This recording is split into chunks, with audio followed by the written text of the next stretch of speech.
The National Insurance Crime Bureau released its 2011 Questionable Claims Referral Reason Analysis.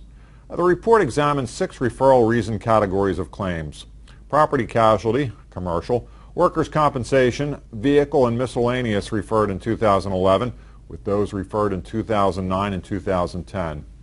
We had a chance to speak with Roger Morris, Chief Communications Officer for the NICB, who told us a bit about the analysis and the raw numbers they found over the 3-year period.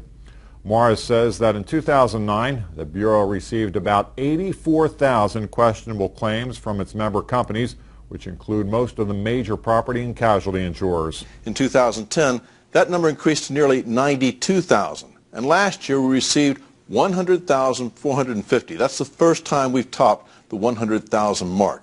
Overall, it's a 19% increase from 2009 to 2011. As for what type of claims in particular are drawing the Bureau's attention, Morris says the primary area of fraud today relates to the medical component of auto policies and workers' comp claims. Faked or exaggerated injuries accounted for the single largest category of questionable claims and showed consistent growth over the 3-year period.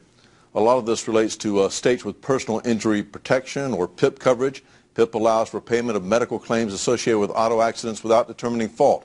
And the fraudsters have figured out how to manipulate the system in states like Florida, New York, and Michigan to collect millions of dollars from insurers for injuries that are faked or exaggerated. As for what's being done to address the matter, Morris says recently Florida passed significant PIP reform, which the NICB and its member companies have been working on for years. We're hoping this will slow the bleeding by making it more difficult for these kinds of fraudulent claims to be generated by unscrupulous medical providers and lawyers who know how to beat the system and cause all of us policyholders to pay the cost of this fraud through higher premiums. Unfortunately, we're already hearing some of them tout how they can beat the system by taking advantage of potential loopholes in the law.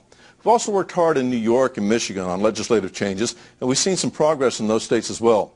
In the meantime, we're going to continue to go proactively after these insurance fraudsters by working with our member companies, law enforcement, and prosecutors to uncover this kind of fraud and to stop it. For the latest insurance news, log on to news.ambest.com.